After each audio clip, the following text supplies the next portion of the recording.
Bon, simplement, ce que je vais faire, c'est cette soirée, ça ne va pas être une présentation comme ça, officielle sur un sujet bien déterminé. C'est beaucoup plus un état de réflexion qu'on a en ce moment. Et effectivement, ça a été TSM pratiquement depuis les années 2000. Et au bout de 15 ans, je pense qu'il est intéressant de se poser et un peu de faire un peu le point, surtout à la vue de ce qui se passe actuellement quand on voit les évolutions, qu'elles soient techniques, méthodologiques, ou même sociétales. Alors si vous voulez, je voudrais qu'on revienne un peu en arrière, ce travail on fait un peu un constat. Après, une fois qu'on aura fait cet exposé-là, on pourra lancer le débat. On commencera le débat sur 3 axes. C'est bien sur l'axe technologique, sur l'axe des services, des produits et sur l'axe humain. Je voudrais qu'on revienne vers les années 90-95 parce que là, il y a eu les premières prémices qui sont arrivées. Et je me souviens très bien, il y avait une norme qui était sur le cycle de vie du logiciel, donc encore très imprégné encore à l'époque des logiciels. Il y avait le logiciel, puis après il y avait l'exploitation. Mais on ne parlait pas encore de production informatique. Et il y avait une, hormis l'ISO 9001 bien sûr, il y en avait une qui est sortie qui était l'ISO 12207. C'était une toute première norme que j'avais découvert à l'époque. Et ce qu'elle avait d'intéressant, c'est qu'elle regroupait bien sûr tous les processus, elle découvrait tous les processus du cycle de vie. Lorsque les toutes premières versions sont sorties, en fait, ils présentaient ça sur 3 systèmes, 3 sous-systèmes. Il y avait manifestement le sous-système de pilotage, le sous-système opérant et le sous-système de support. Et l'ensemble des processus avait été regroupé dans ces 3 sous-systèmes. Et ça a été un premier élément, un premier choc, parce que lorsque les gens ont commencé à travailler avec cette norme, d'abord il y avait ceux des logiciels qui ont commencé à travailler dessus. Et ensuite, est arrivée aussi la production informatique. Et moi, à l'époque, j'étais dans la production informatique. Et j'ai dit, mais pourquoi pas prendre le même Canva? Je ne vois pas pourquoi ce Canva n'irait que pour le cycle de vie logiciel. On pourrait très bien aussi l'utiliser pour la prod. Sauf qu'à l'intérieur, ce sont des processus qui vont changer. Et des processus de support ou opérants vont devenir exactement donc les processus opérants au cœur de notre système. Et ça a été intéressant parce qu'il y a eu plusieurs personnes qui ont eu cette idée-là. Et au bout d'un moment, il y a eu un certain nombre de gens qui ont dit mais les sous-systèmes de support, après tout, ce sont des logiciels, au lieu de les produire sur place, pourquoi ne pas les acheter? Et là, ça a été la première réflexion, honnêtement, sur l'externalisation des services. En fait, c'est venu comme ça, c'est vrai qu'il y a eu un certain nombre de personnes qui ont eu cette démarche, en prenant cette norme, de se poser la question et de dire, ben voilà, ce système de support, on va passer sur l'externalisation. Et du coup, avec cette pensée de l'externalisation, on a beaucoup moins pensé produit, on a beaucoup moins pensé logiciel, mais on a commencé à penser service à livrer et donc livraison de service. Et là, la mécanique du delivery system, comme on dit, du service delivery, était enclenchée. Donc ça a été les prémices. L'acte 1, je dirais, de ces services, bon, ça a été aux alentours des années 2000. Et effectivement, les TSI ont vu leur rôle évoluer, puisque à partir de là, on commençait à leur demander, bon ben ça, vous sous-traitez, vous sous-traitez des partenaires informatiques, et ils se trouvaient d'un stade de faiseur, de personnes qui dirigeaient des gens, ils se trouvaient dans un stade d'acheteur. Et donc forcément, les rôles ont commencé à évoluer. Et donc pour cela, ben, il fallait exactement des supports, des référentiels, et c'est là qu'est arrivé, bien sûr, le ITIL. Et à partir des années 2006, ça a été complété un peu par la démarche ISCM, Sourcing Capability Model. Alors ITIL, ça a été intéressant parce que ITIL, bien sûr, il a décrit un certain nombre de processus, mais au-delà de ces processus, en fait, tout était arc-bouté autour de ce qu'ils sont appelés les 4P. Les 4P, c'est-à-dire People, Process, Product et Partners, en anglais. Donc les partenaires. Et ça, c'était commencé intéressant. Pourquoi? Parce qu'en définitive, lorsqu'on livrait un service, effectivement, il nous fallait un certain nombre de gens, il nous fallait les processus, ça, on savait faire, mais ça a été l'avenue de dire les partenaires. Parce qu'au niveau de cet axe partner, qu'est-ce qui s'est axé? Il s'est axé tout simplement la mécanique de la gouvernance, avec le système de pilotage. Et c'est véritablement la rencontre entre les partenaires, notamment ses représentants, que se faisait la gouvernance de la livraison du service. Et ça, ITIL a absolument amené les gens à penser cela. Donc ça a été quand même un grand pas Et d'où le succès, je pense, du référentiel, parce qu'en fait, ce référentiel a permis de mettre en place ça. Et là, on avait véritablement les échanges entre ce qu'on a appelé toujours la MOA et la MOE. Parce que là, à ce moment-là, la frontière était claire. On avait un service à livrer, on avait les comités de pilotage, et effectivement, ça fonctionnait autour des 4 P. Donc, lorsqu'on a modifié notamment les plans d'assurance qualité, les plans d'assurance qualité, dans les services, on a commencé à les articuler sur ces 4 éléments-là. Parce que c'était ces 4 éléments-là qui étaient importants pour mettre en place. Donc, effectivement, les people, c'était surtout les opérations qui étaient derrière. Les processus, effectivement, c'était les plans, c'était les procédures, c'était tous ces éléments. Et puis les produits, c'était le catalogue des services. Et un catalogue des services, on savait à peu près comment le représenter, puisque déjà, quand on faisait de la GPAO, on avait ce qu'on avait des nomenclatures. Donc là, des nomenclatures de produits, on passait une nomenclature de services, sachant que ces services, c'était bien les produits à livrer. Et donc on mettait ces produits-là, et entre les partenaires, directement, la gouvernance. Ça implique quoi derrière ça? Ça impliquait que très vite, il y a un élément clé qui s'est posé, qui s'est mis en place par ITIL, qui est l'alignement des services. C'est-à-dire que le fournisseur va s'aligner sur le business du client. Et là, on a eu la première paire exactement de cette réponse entre le fournisseur, ce qu'il fournit, et le métier. Donc il fallait que le fournisseur commence à comprendre le métier de son client, tout le moins ce qu'il en voulait. C'était quoi de livrer des services pour de la pharmacie, c'était quoi de livrer de la service pour de l'industrie automobile, et ainsi de suite. Donc, du coup, exactement, en fonctionnant avec ces 4 pieds, on avait un alignement opérationnel qui pouvait garantir la livraison des services. Et on en restait là. Et donc, dans un dispositif, le dispositif de gouvernance, avec ses comités de pilotage, regardait par rapport à des indicateurs si on était au-delà ou pas. Quelles étaient les limites qu'on devait se poser. Ça, c'était faisable. Et puis, dans les années 2006, c'est arrivé le modèle ESCM. Lui, le SCM, il a complété, en ce sens qu'il s'est positionné sur la frontière entre le fournisseur et le client. Et alors, il y a 2 modèles, il y a un modèle pour le client et un modèle pour le fournisseur. Donc, ce qui fait que le SCM, lui, est à la frontière. Les 2 systèmes se complètent parce qu'il y en a un, comme ITIL maintenant ISO 20000, parce que c'est ISO 20000, c'est la continuité, qui est de dire comment je vais aligner exactement le business, parce que c'est bien ça dont il s'agit, comment on va aligner la business.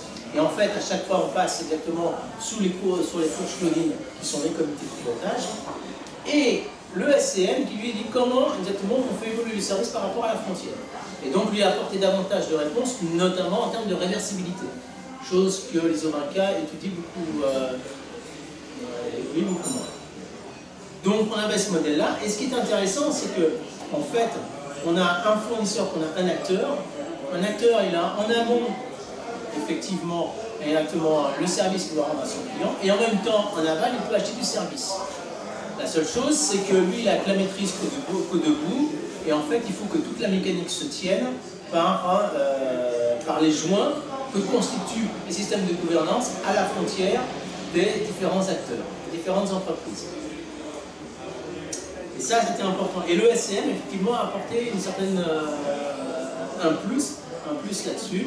Et il a apporté des règles de bonnes pratiques qui ont été déterminées sur un système de maturité. D'ailleurs, on dit souvent que le SCM, c'est un peu le CMMI du service informatique. Sachant que certaines personnes qui sont entrées dans la conception de l'ESCM, c'était des gens qui connaissent le CMMI, ou un peu ces cartes de famille qu'on retrouve. Et ça, c'est quelque chose qui alimente, qui est assez complet. On arrive à peu près jusqu'en 2010, 2011, 2012, pour vit sous ce modèle. Maintenant, on arrive à son acte 2. Et l'acte 2, c'est ce qu'on voit aujourd'hui. C'est-à-dire des changements. Et ce changement, moi je vais partir d'un exemple. J'ai entendu au mois de juin, on interviewait le patron d'un grand constructeur automobile et qui disait, nous en 2020, on va sortir des premières voitures sans conducteur. Donc ils ont ça c'est leur objectif. Bon, soit ils vont la mettre, donc mais se pose un problème, c'est que s'il n'y a plus de chauffeur, que vont faire les gens qui se trouvent dans la voiture? À quoi va-t-on les occuper? Logique. D'accord? Alors on leur dit pourquoi pas suivre le match de tennis, pourquoi pas suivre un film, etc. Et donc ils ont l'idée de venir avec un autre partenaire qui va rentrer dans la conception de l'automobile, qui est autre, qui est un producteur de télévision. En l'occurrence, c'est Peugeot et Nintendo. Et Peugeot et Nintendo sont en train de travailler ensemble pour sortir actuellement la voiture sans chauffeur. Ça, c'est un signe extrêmement nouveau. Pourquoi? Ça veut dire quoi? Ça veut dire que, même si la chaîne de télévision est partenaire de son projet, ça veut dire quoi? Ça veut dire qu'on ne s'attache plus du tout aux produits que l'on va sortir uniquement, mais on commence à s'attaquer à l'usage. Et c'est ça qui est en train de s'opérer aujourd'hui, c'est-à-dire qu'on ne livre pas, si vous voulez, comme on dit en anglais, un fit to purpose, mais plutôt un fit to use. Ce qui est important, c'est pas de savoir exactement le produit qu'on va livrer, le service, mais c'est de s'attacher à l'usage qu'on va en faire. Et donc on est obligé de comprendre exactement ce que va faire notre client. Et ça, c'est une démarche qui est assez volontaire et qui est complètement différente. Et cette démarche-là va en phase aujourd'hui parce qu'on est dans un environnement technologique, méthodologique qui permet de faire évaluer, qui permet de répondre à cette situation et de la faire évoluer. Donc on est donc dans une relation qui est beaucoup plus collaborative. Et quand on est dans une relation comme ça qui est beaucoup plus collaborative, bah effectivement les échanges sont beaucoup plus complexes. Et la sacro-sainte, définition entre MOE et MOA, bah ça devient déjà beaucoup plus complexe, ça tient beaucoup moins. Parce qu'on est beaucoup plus dans une démarche de partenariat, de collaboration, parce que chacun des acteurs a besoin de comprendre ce que veut l'autre pour pouvoir répondre en fin de compte au service et au produit final qu'on va livrer. Alors, donc cette définition va se définir à travers des bonnes pratiques. On va plus loin que de ce qu'on présente au niveau de l'ESCM. Et effectivement, aujourd'hui, on a des moyens. Et ces moyens sont en 3 ans, ils sont technologiques, méthodologiques et humains. Parce qu'il faut aussi que les hommes, aussi, les cerveaux puissent évoluer, puissent s'adapter. Ce qui n'est pas toujours très évident. Et là, on est dans cette période charnière de cette évolution. Alors moi, voilà comment à peu près on observe les choses, et après on lancera le débat là-dessus, hein, c'est une base. Je n'ai pas dit que j'ai raison. Le premier élément, bien entendu, c'est le cloud. C'est le cloud. Pourquoi? Parce qu'à partir du moment où on est, en fait, dans le cloud, qu'est-ce qu'on recherche? On recherche de la flexibilité, la réponse. Et quand on veut, si vous voulez travailler de façon collaborative, on a décidé qu'il faut que ça réponde très vite. Aujourd'hui, on n'est plus du tout en train de tracer des points, etc. Mais on monte plutôt des modèles. On lance le modèle, on voit ce que ça donne, et ça passe, ça passe. Si ça passe pas, tant pis, on le jette, terminé. On a avancé plutôt en essayant que plutôt qu'en cherchant à concevoir. Et donc, dans le cloud, c'est quoi? Il faut absolument être extrêmement flexible, c'est-à-dire qu'on ça repose sur la virtualisation technologique, ça c'est le premier point. Deuxièmement, on facture à la consommation. On ne paye que ce que l'on consomme. Donc on n'achète plus un produit, on n'achète plus un logiciel, mais on achète une consommation. Donc là encore, on est vraiment dans la lancée de l'usage. Et on veut que ça soit prêt dès qu'on en a besoin. Voilà, en ce moment, par exemple, ce qui est très utilisé aujourd'hui, c'est quand on a des laboratoires qui font du développement, on met en place des PC virtuels. En 3 heures, tout est au point, etc. On a quelque part un espace mémoire, on fait ce qu'on a à faire, etc. Les gens reprennent leur build, ils font leur test, ils ont fait leur développement. Et après, on détruit, on redonne. On a véritablement payé que la consommation. Et ça c'est un point. Donc ce qui est très caractéristique aussi, c'est ce que j'appelle les Américains et les Anglais, c'est une scalability. C'est-à-dire qu'on essaye de voir exactement la taille variable. On peut varier la taille. Plus j'ai besoin, plus on vous donne l'espace commun, plus on vous donne l'espace disque, plus on vous donne exactement. Et ça se fait automatiquement. Donc du coup, ça se fait à des coûts moins chers. Pareil, quand on a des PC virtuels, bah, effectivement, on a les PC virtuels, on les installe à distance. Ça peut être sur un mainframe, ça peut être n'importe où. On a plus ces gens où il fallait commander des PC, on pendant 3 semaines, l'instant de la commande, etc. En 3 minutes, on l'a, il y a des personnes qui font, il y a des personnes qui interviennent. C'est vraiment du MLA. Moi, je pense que ça c'est important. Et ça a été d'autant plus un succès qu'on a eu une approche composante. On verra en termes sur la méthodologie, sur l'architecture, c'est pas une méthode, mais sur l'architecture, qu'on verra après, sur le PaaS, le IaaS et le SaaS. Donc c'est élastique, c'est la variabilité des tailles, en un mot, c'est de l'agilité. On va revenir sur ce terme. Parce que la conséquence de tout ça, c'est l'agilité. Ensuite, le deuxième point, c'est la masse. On est dans le phénomène du crowd, c'est-à-dire de la foule, de l'immense. Donc c'est Big Data. Big Data, ce qu'on appelle aussi en français les métadonnées. Ce qui caractérise le métadonnage, sans rentrer dans toutes les considérations techniques que je ne vais pas vous expliquer en fait, dans le détail, mais tout simplement, moi, ce qui m'intéresse, exactement, et ce qui est intéressant, c'est que, effectivement, c'est la variabilité, c'est le volume qu'on est intéressé, et sur le volume, exactement, c'est toutes les informations qu'on peut recruter et ce qu'on peut en décider. Donc, ce qu'on va essayer, c'est d'avoir des informations prédictives. Je raconterai une petite histoire là-dessus, parce qu'il y a quand même des choses qui sont assez rigolotes, qui sont en campagne, mais c'est véritablement l'analyse, c'est la statistique, et le cloud réagit en fonction de la taille. Donc, les applications sont tout à fait multiples, exactement, c'est ce qu'on appelle la base de l'analytics. Et on verra l'analytics tout à l'heure, mais il y a des applications qui sont véritablement très intéressantes en termes de RH. Alors effectivement, les premiers qui sont intéressés comme ça, là-dessus, c'est pour détecter les fraudes. Vous voyez, ça, on utilise beaucoup, parce qu'effectivement, les États sont très intéressés. On a des applications, qui fonctionnent très bien, pour essayer de prévoir exactement les meurtres dans des villes. On sait qu'on a des points chauds, on sait que ces points chauds, c'est à certaines dates. Donc quand la police, c'est la police de Californie, doit mettre en place des policiers, elle a des abacs et elle sait qu'à une période donnée, dans tel quartier, il va falloir qu'elle mette plus de policiers que d'habitude. Et en fait, ils arrivent à réduire le nombre d'incidents, de meurtres, etc. dans la région donnée. Donc ça, ce sont des choses qui sont grosses consommatrices aussi d'analytics, je dirais, c'est tout ce qui concerne la santé. Alors là, effectivement, les études de maladies, etc., les recrutements, on peut s'imaginer, et ça, effectivement, ils sont très intéressés. Et il y a plein d'applications qui commencent à se mettre en place, ce qu'on appelle le weather forecast, c'est-à-dire le temps, les prévisions météorologiques, extrêmement aussi, ça là-dessus, ils font des modèles, mais en plus des modèles, ils ont besoin d'être statistiques énormes. Le cloud les a vraiment demandés. Voilà, donc il y a plein d'applications qui existent, qui sont importantes, et l'intérêt de tout ça, c'est que lorsqu'on a synchronisé toutes ces informations, lorsqu'on a des synthèses, on peut aussi, la deuxième chose, ce sont les mobiles. C'est-à-dire que maintenant, on peut les interroger directement sur le portable. Donc, je dirais que la localisation n'est plus un problème, a priori. Donc, on peut donner. Et ça, c'est la révolution des apps. Voilà, ça c'est encore un point extrêmement important pour le but technologique. Donc ces trois points technologiques, c'est-à-dire à la fois cloud, big data et application mobile, sont des éléments qui m'ont permis exactement de répondre à un certain nombre de points, de dire, voilà, on a déjà des premières briques, donc vous voyez de façon plus collaborative. Troisièmement, à partir de là, il faut que ça ne suffit pas d'avoir uniquement de la technologie, il faut des méthodes.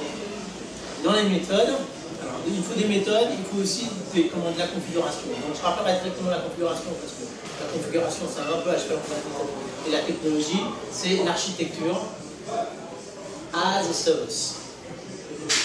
As. Alors ça c'est ce qu'on voit, maintenant on voit des as a service un peu partout. Mais le as a service, ça veut dire qu'on pense véritablement en fait une demande.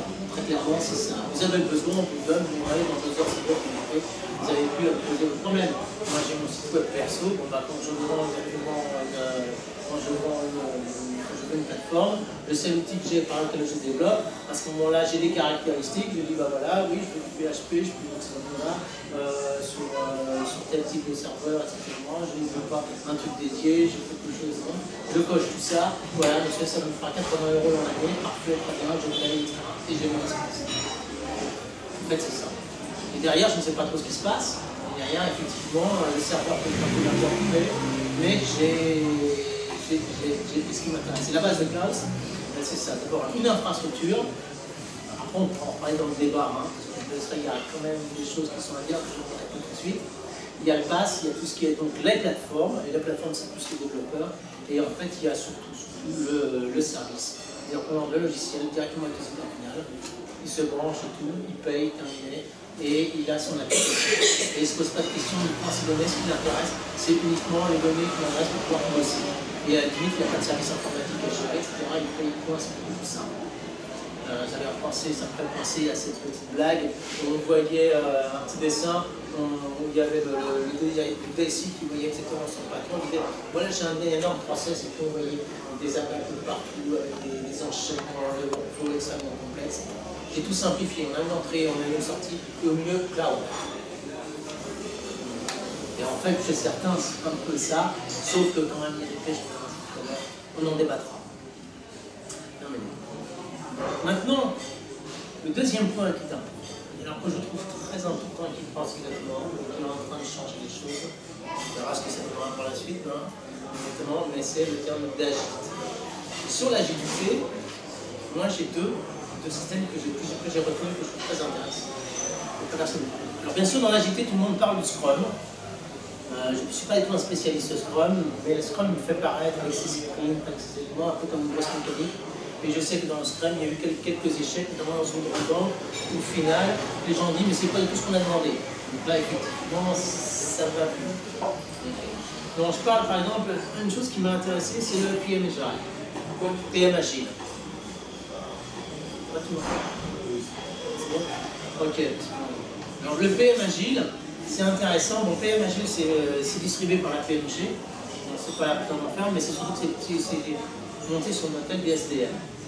Et le modèle des SDM, il a par rapport au Scrum une chose qui est très intéressante, deux choses qui sont intéressantes. Premièrement, il a dit, bah, écoutez, c'est très simple. Jusqu'à maintenant, on disait, bah, moi ce que je veux, c'est une fonction. Cette fonction, je veux ça, comme ça, comme ça, comme ça, là, on demandait bon. Si on n'y arrivait pas, on avait manqué de sous, bah, écoutez, on en rajoute. C'est pas très grave. Si on manquait de personnel, si on avait des délais, bon, bah écoutez, très bien, on va retarder le démarrage. C'est pas un gros souci. Voilà. Et là, ils se sont dit, mais c'est complètement de faire comme ça, il faut inverser. En fait, il faut que ce soit que l'invariant, qui était la fonction dans le produit livré, devienne variable, et que les invariants, ce soit les coûts et les délais. Là, ici. Et les coûts et les délais sont invariants, c'est-à-dire là, chose qu'on ne livrera pas tout. Alors ça, c'est une sacrée changement en fait. Parce que jusqu'à maintenant, en termes de juridique, quand on prend directement, quand on fait un contrat, on se met d'accord sur un produit livrable. Là, c'est plus le cas. On s'est dit, on se donne des contraintes, on se donne des règles, et au mieux, voilà ce qu'on va livrer. En priorisant ce qu'on va livrer.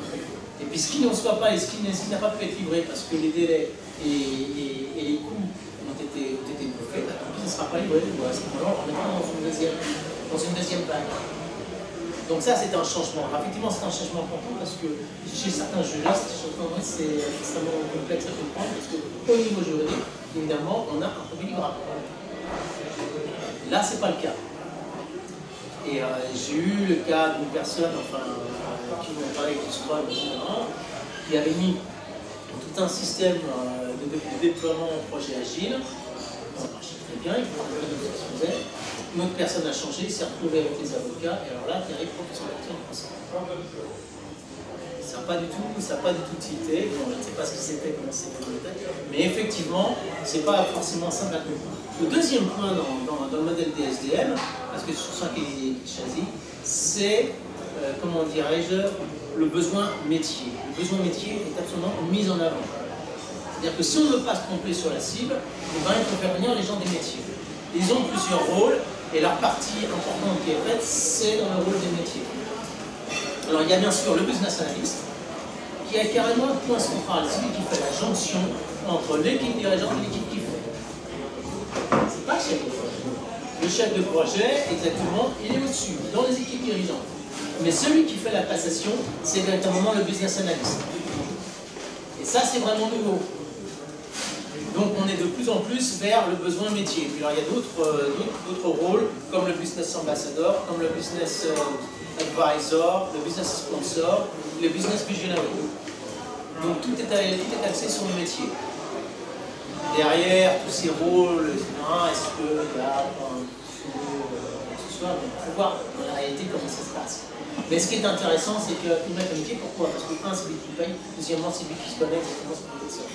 Et donc on ne le met pas en tête au projet, il est à la jonction entre le chef de projet et les équipes. C'est ça aussi la grande originalité. Et il sert de pivot.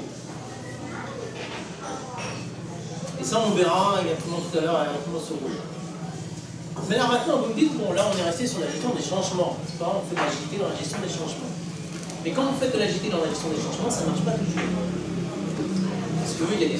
Parce qu'il y a des entreprises qui, dans leur culture, sont parfois un peu psychorigides, un peu, etc. Donc il faut aussi mettre de l'agilité dans l'organisation. Et donc la deuxième expérience que je trouve intéressante, c'est l'expérience qu'est en train de mener Spotify. Spotify, c'est une vente de la musique en ligne. C'est une société suédoise. Et alors que dans les entreprises, on a des départements comptables, on a des départements de développement, toutes sortes de départements, maintenant il y a plus de départements. Première chose, on monte des brigades. Une brigade est dirigée par un chef de produit. Les brigades sont reliées en tribus.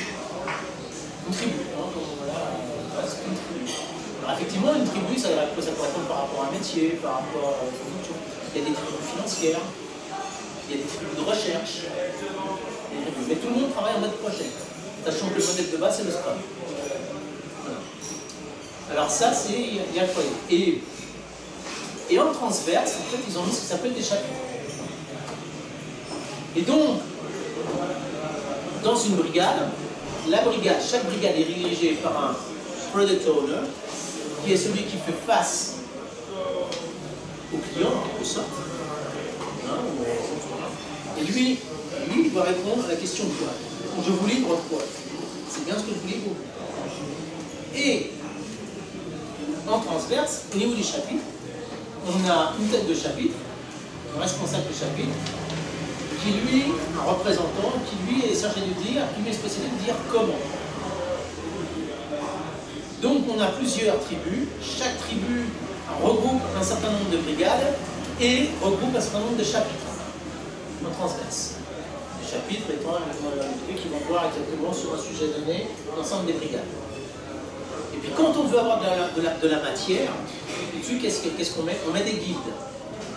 Et les guides, elles peuvent couvrir un certain nombre de chapitres, à travers un certain nombre de chapitres, un certain nombre de tribus, un certain nombre de brigades à travers plusieurs tribus. Donc on peut avoir, par exemple, exactement, au niveau de la guide, par exemple, la guide de la méthode, de telle méthode, par exemple, la guide utile. Là-dessus, on a des spécialistes qui vont être chargés, à travers exactement l'ensemble des tribus, de voir exactement les gens qui sont intéressés, de donner tout leur support. Un support d'expert. Donc c'est véritablement une ère d'expertise. Et ça, c'est ce que met en place Spotify. C'est quelque chose d'assez nouveau. Donc c'est quoi ce type d'organisation? C'est de développer de façon agile, de permettre de développement agile, parce que dans certains cas, effectivement, on se rend compte. Ça repose aussi sur une auto-organisation. Ça repose sur notre organisation, amélioration continue, et on travaille toujours avec un esprit start-up. Alors aujourd'hui, Spotify, ils sont à peu près à 800 personnes, donc c'est pas une petite société. Je ne sais pas ce que c'est dans une telle organisation dans le monde d'IBM, par exemple. Pourquoi qu'IBM, on y était aussi.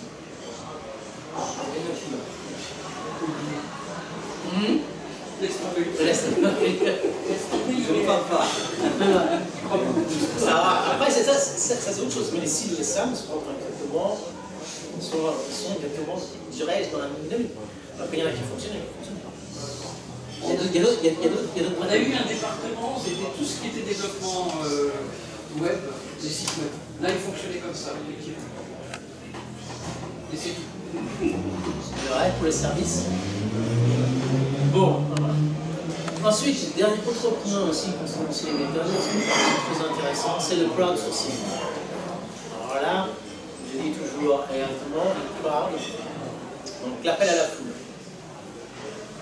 Okay, alors le crowdsourcing, c'est du sourcing en faisant appel en fin de compte à un ensemble de gens d'une population extérieure. Ça, il y a une boîte qui a su très bien faire ça, c'est SFR, avec ses tests, avec ses méta-tests. Là, ils ont trouvé des choses quand même assez intéressantes. C'est-à-dire que les tests, ils font par leur clientèle. Ils font un appel open, les clients les arrivent et puis ils changent. Le test de Windows 10, Microsoft est en train de faire un appel de crowdsourcing. Il a appelé les gens vont le tester. Ça s'utilise énormément. Mais c'est vrai qu'aujourd'hui, on a les outils, on a les éléments pour pouvoir le faire. Et donc, effectivement, des tests qui étaient fastidieux auparavant, dans des développements classiques, dans des mises en place classiques, là, on l'a pratiquement en réel. C'était pas marqué dans les télécoms dans les 2007, vous ne pouvez jamais avoir le vrai modèle. Vous prenez des opérateurs spécifiques pour le phone travailler. Ouais. Je veux dire, c'est marrant pour parler. Oui, tout à fait. Mais bon, voilà. Donc, je récapitule exactement l'architecture as a service, les méthodes agiles et effectivement le crowdsourcing. Ça, ce sont trois éléments qui sont en train de faire évoluer les choses. Enfin, au niveau des relations humaines. Les relations humaines, les ressources humaines. Alors, là, un phénomène que je trouve très intéressant, qui est souvent sous-estimé. Personnellement, après on en discutera, l'objet, c'est ce que j'appelle l'e-réputation, ce qu'on appelle le branding. Dans le branding, il y a deux brandings. Il y a le personal branding, qui est le vôtre, parce qu'on considère que nous sommes une marque. Nous pouvons être une marque. Une marque parce que tout le monde nous voit, en fait, on a une photo, à travers les réseaux sociaux. Et donc on se donne une marque. Et puis, il y a le corporate sourcing, qui est celui... Branding, pardon, le corporate branding. Je vois ça. Le corporate branding, qui est tout simplement celui des grandes entreprises. Ça peut être qui est celui des entreprises, ou ça peut être toute autre organisation, ça peut être un parti politique, ça peut être une association. Adélie a un corporate branding. Très bien, d'ailleurs, je le confirme. 50 000 followers sur Twitter. Mais ça ne se limite pas aux followers de Twitter. C'est quand même très intéressant. Et donc en fait, et ça, c'est un point qui va faire, je pense, énormément évoluer la relation client-fournisseur. Les gens ne s'en rendent pas compte. Je pense qu'il y a peu de gens qui s'en rendent compte, mais je pense que ça peut, on verra l'avenir nous dira, mais je pense que ça, ce sont des choses qui peuvent faire avancer les éléments. Et pourquoi je dis? Parce qu'en définitive, il y a aujourd'hui, on commence à voir apparaître toute une partie d'outils de mesure. J'en avais fait dans mon blog, j'en avais fait un article, parce que j'avais trouvé ça très intéressant, j'avais découvert ça. Et en fait, dans ces outils, bon, il y a des outils, des simples outils qui sont des moteurs de recherche, qui remontent. Alors ça, tout le monde les connaît, c'est 1, 2, 3 People, c'est People, c'est Yatedo, bon voilà. C'est là vraiment intéressant. Par contre, il y a une deuxième catégorie qui sont directement des moteurs de veille, qui sont des bases pour le business intelligence. Là, il en existe plusieurs, mais on voit ces outils apparaître et ils font du business. Ça marche très bien. Alors, je peux vous citer simplement Digimine, Topsy, Newsly, Alerty. Ça, ce sont des outils qui sont qui font le coup de la surveillance. Par contre, il y a une troisième catégorie que je trouve très intéressante. Exactement. Et ce qu'on commence à appeler, et on commence à appeler ça aux États-Unis, le Social Media Analytics for Brands. Social Media Analytics for Brands. Ce qui est un mot là important, c'est le mot Analytics. C'est ça qu'il faut retenir. Exactement. Et qui sont des outils, en fait, il y en a deux. Il y a Reputation VIP. Il y en a un. Alors lui, il le fait uniquement, il surveille uniquement, le problème c'est qu'il ne surveille uniquement que Google. C'est tout. Les premières pages Google, donc moi je trouve ça très limité, mais effectivement il peut agir sur Google. C'est-à-dire que s'il y a des informations que l'on veut que l'on pousse en avant, on sait les mettre en avant. Si on ne veut pas les voir, il essaie de les mettre en arrière. D'ailleurs, on pose quelques soucis des fois, on en reparlera sur le sujet. Et il y en a un alors là que je trouve très intéressant, c'est TalkWalker. TalkWalker, allez sur le site.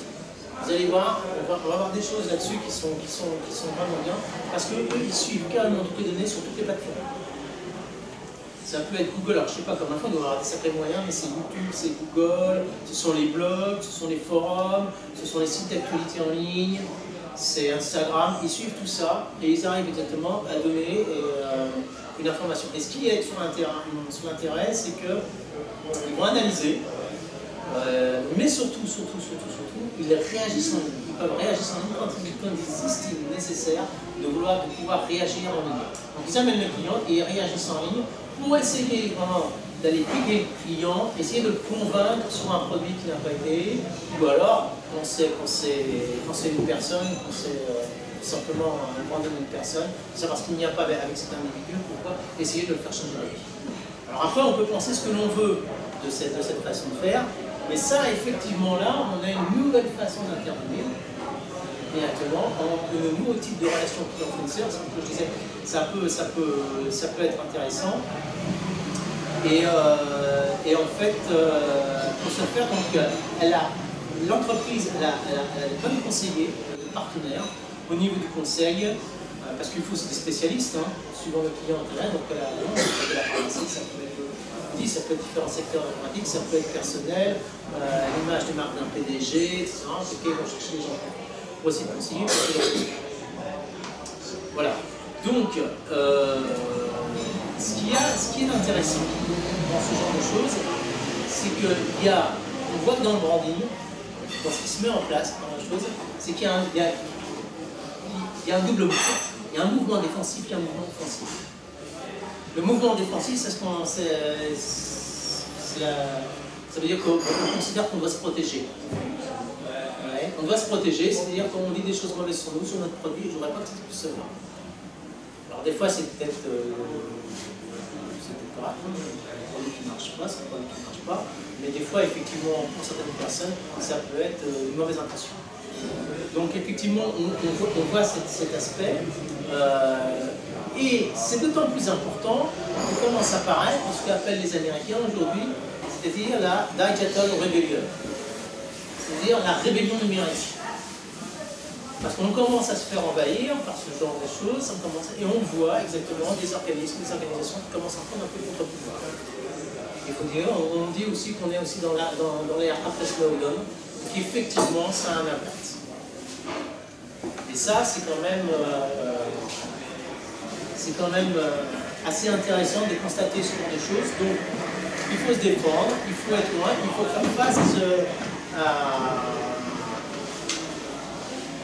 à ce genre de situation, parce qu'il peut y avoir tout simplement des points de saturation, des éléments qui peuvent intervenir, donc il faut savoir intervenir en termes de défensive. Et puis, il y a un autre aspect qui est l'aspect offensif.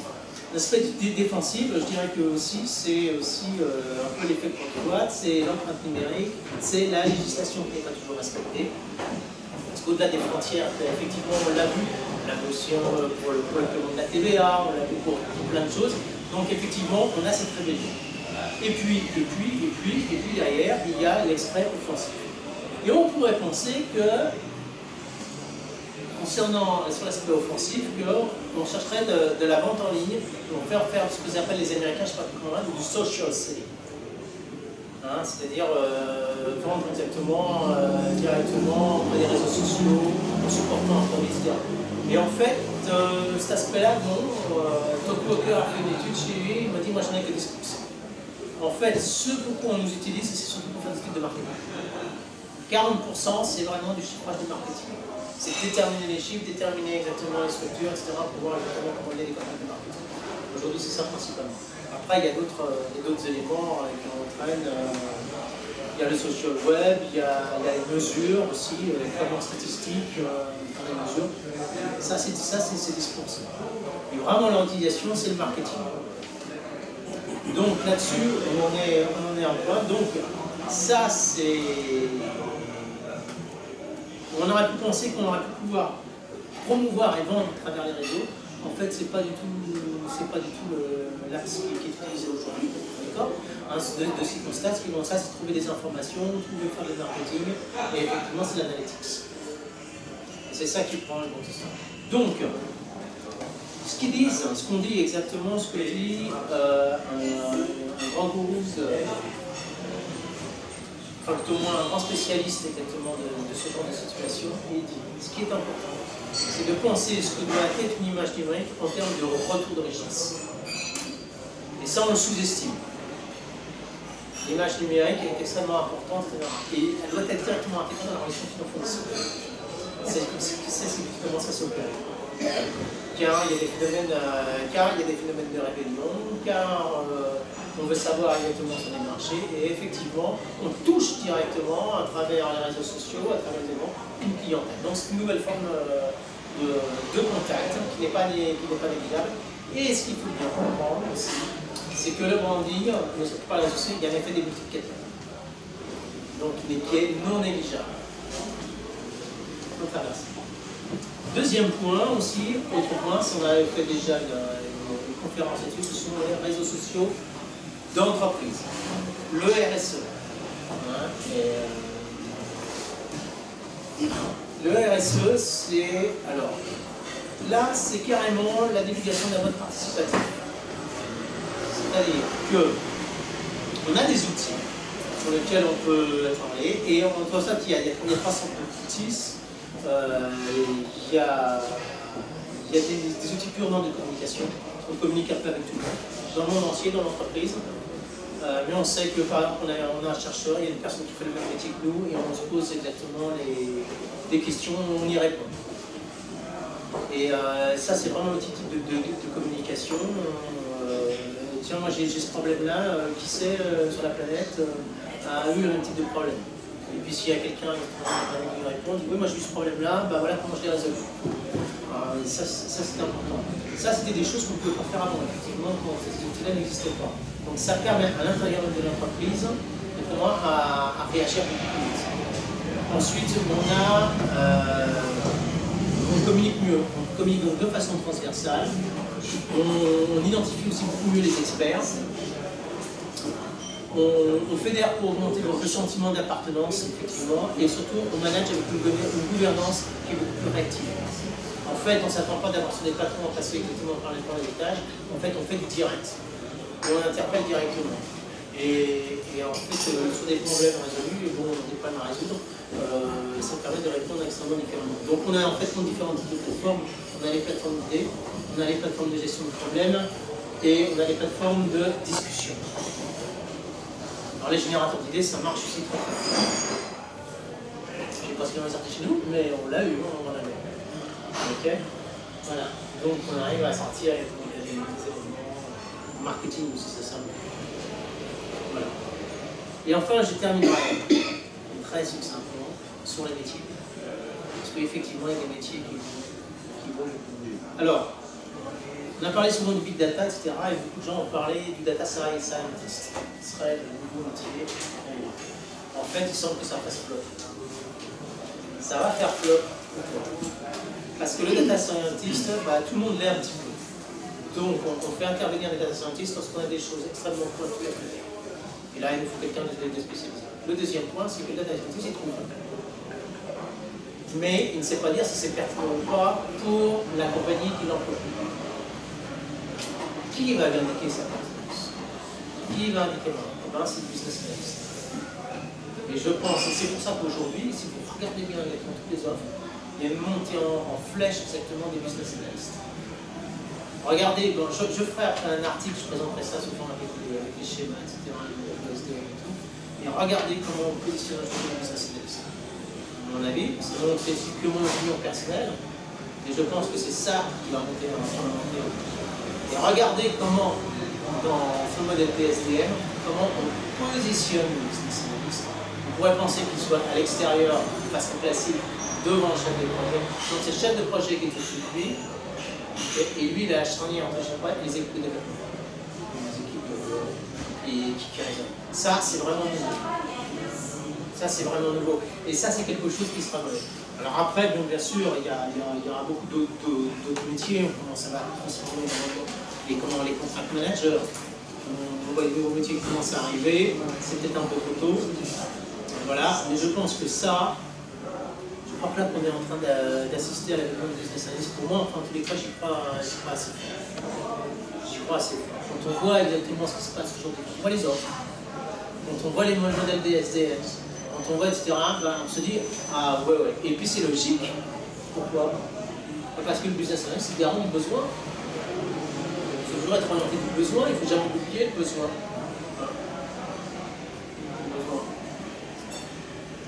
Voilà. Donc ça, je pense. Bon, bah écoutez, moi j'ai pas vu rien, moi j'ai pris combien de temps? Tant que ça, On peut commencer le débat. je voulais penser à une demi-heure. J'en suis profondément désolé. On va pouvoir très vite les anciens débats. Tu m'as rien dit, hein? On a déjà commencé la discussion de toute façon. Ouais, un petit peu. Donc selon ces trois dates, je pense qu'on va essayer de faire un tir, on va voir. Sachant que je pense qu'il y aura beaucoup de choses. Maintenant, il y a des choses que je n'ai pas dit, et je laisse exactement au débat. Et ce que je voudrais, c'est que les gens lancent des questions, mais que ce ne soit pas forcément moi qui réponde, parce que je ne suis pas vraiment un spécialiste. Je suis là uniquement un peu pour animer, mais on peut lancer, que chacun peut répondre aux différentes questions. Donc, on va démarrer sur les aspects, premièrement sur les aspects techniques, donc tout ce qui est le cloud, le digital, les applications mobiles. Est-ce qu'il y a des questions qui se posent à vous? Qu'est-ce que vous en pensez? Déclencher le débat et puis ensuite on terminera par les hommes à la fin. Donc voilà, et puis on lance le débat. Je n'apporterai pas forcément les réponses, mais ce que je veux, c'est qu'il y ait des échanges entre tout le monde.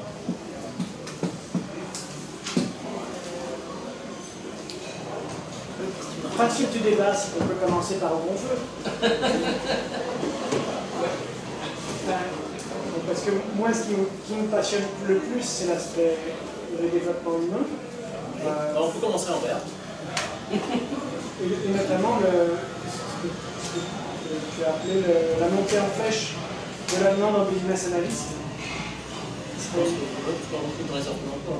Une tendance lourde. C'est une tendance. Et le positionnement.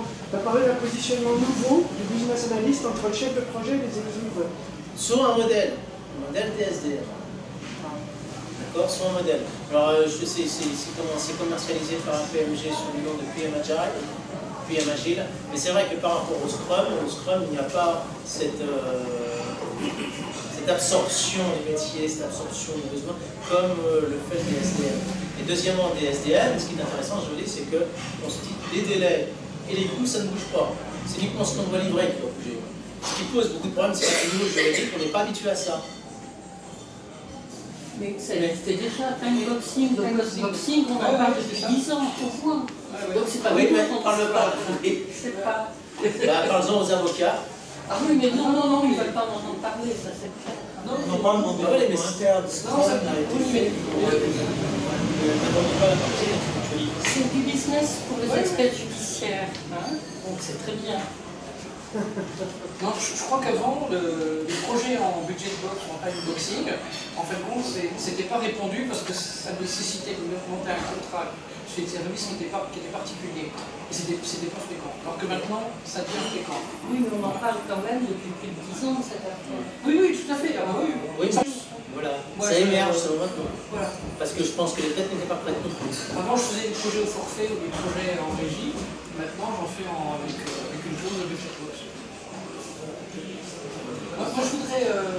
Je vais rebondir un peu par rapport à mon collègue. Alors, justement, l'aspect humain, moi, ça m'inquiète beaucoup parce que j'ai l'impression que l'humain prend de moins en moins de place. Alors, je voudrais juste baser ma démonstration en reprenant. Tu as parlé de plein de choses qui sont super intéressantes et pratiquement ça fait le pas dans la main de toutes les nouvelles technologies, les nouvelles approches et les méthodologies qui actuellement nous envahissent. Je voudrais clarifier les choses. Je ne dis pas que c'est bien. Hein. Oui, non, c'est très bien. Je voudrais juste clarifier les choses. Dire que tout ça, il y a deux mouvements de fond derrière. Très simplement, il y a deux mouvements de fond derrière. Ça a très simplement deux conséquences principales. Et puis ça amène un double enjeu. Et le double enjeu m'inquiète sur le plan humain. Alors, les deux mouvements de fond, il faut se replacer. On est dans les sociétés sociétés industrielles avancées. Donc je ne parle que des sociétés industrielles avancées, pas des pays en voie de développement.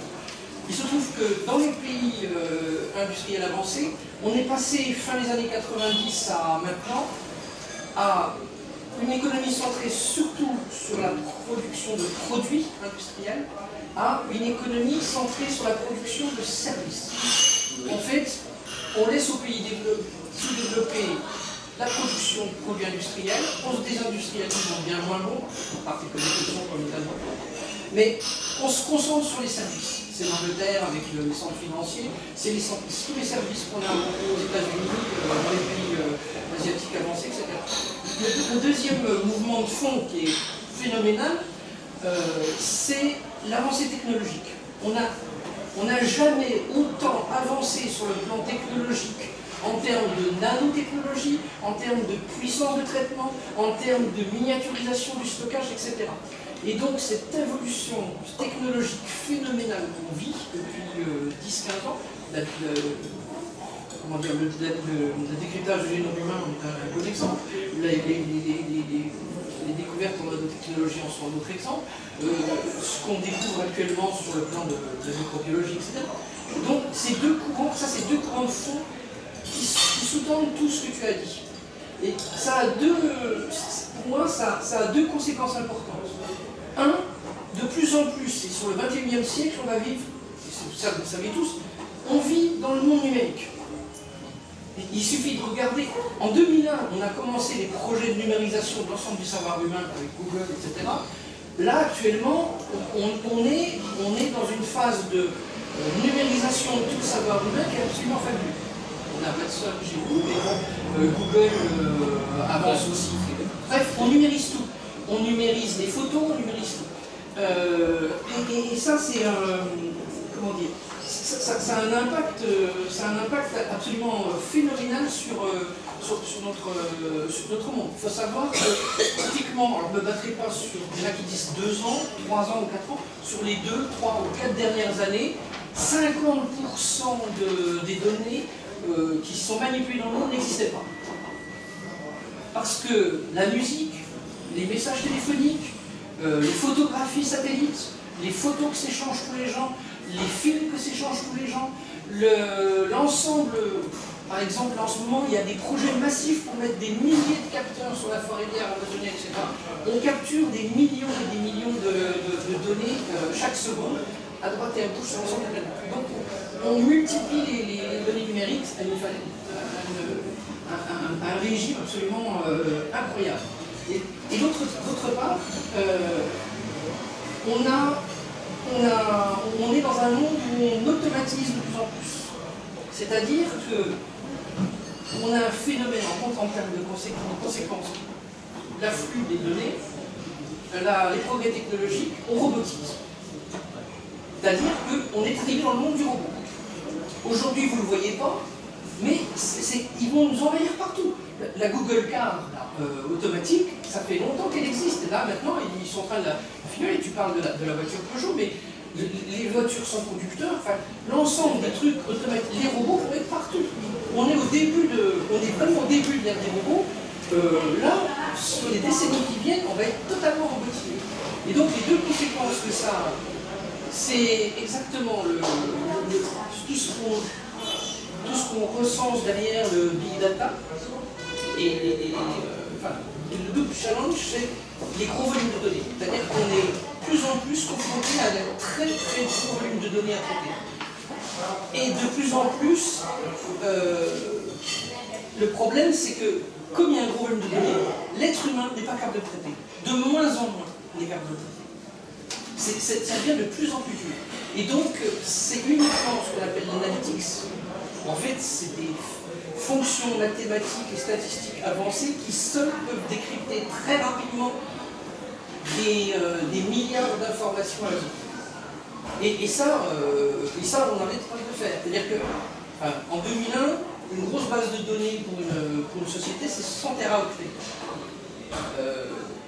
Maintenant, ça fait longtemps que c'est une petite base de données, 100 téraoctets. Je vous rappelle que le pétaoctet, c'est 1000 téraoctets, et le zétaoctet, c'est 1000 pétaoctets. Et là, en ce moment, on est en train de traiter plusieurs zeta-octets à la minute. Et ça va, et on est qu'au début, c'est-à-dire que ça va aller en croissant. Et là, moi, dans le double challenge que j'indiquais, moi, ce qui m'inquiète, c'est que l'humain n'a plus sa place. Je suis désolé. Alors, tu as raison, le business analyst c'est important, mais sa valeur... Je voudrais te dire quand même quelque chose. Ces fonctions mathématiques géniales, c'est la création de l'être humain. Oui, oui. Donc c'est l'homme qui est en méta-intelligence. Au début, oui. Et c'est merveilleux. Oui, non, ça c'est vrai. Mais sa valeur relative et son importance, il faut être très modeste, elle va être de moins en moins importante. Je dis c'est faux parce que c'est lui qui est au-dessus. Oui. C'est lui qui chapeaute et c'est lui qui a l'intelligence mathématique. On est dans des systèmes apprenants maintenant. On est dans un système apprenant, c'est-à-dire qu'on crée un algorithme, mais après l'algorithme apprend par lui-même. Oui, mais et de plus en plus, on doit se détacher de lui. Et moi, ça m'inquiète. C'est un peu de la provocation, mais c'est quand même l'homme qui a l'intelligence qui a créé tout ça. On dit dépassé, au début, mais le problème, mon inquiétude, je suis d'accord avec toi, mais mon inquiétude, c'est que on invente des systèmes de plus en plus intelligents. Il y avait une nouvelle de Brown qui était de science-fiction qui était fabuleuse. Ils avaient une nouvelle très courte de science-fiction qui date des années au moins 70-80, et tous les savants de la planète s'étaient réunis pour faire un méga ordinateur. Et donc ils branchent tous les ordinateurs les plus gros de tous les pays, ils les branchent tous ensemble, et une fois qu'ils ont tout branché, donc au dernier moment, ils branchent les dernières connexions, et là on a le méga ordinateur qui se met en marche. Et là, ils sont ravis, et ils lui posent la question, enfin, ce méga ordinateur, il dit, Dieu existe-t-il? Et le méga ordinateur, il répond, maintenant, oui. Et moi, je vais vous dire, alors, je suis dans l'analytique, donc je trouve ça passionnant. C'est d'accord, on a des data scientists et on crée encore. J'ai travaillé sur un projet de fraude, on a créé tous les algorithmes de fraude. Le problème, c'est qu'une fois qu'on a créé 20 algorithmes de fraude, on a lancé la machine sur les 20 algorithmes de fraude. Il a examiné tous les cas de fraude qu'on avait détectés sur 20 millions de clients. Il a examiné tous les cas de fraude, etc. Et on a déduit un nouvel algorithme. Il a dit maintenant, un nouveau profil de fraude, c'est celui-là.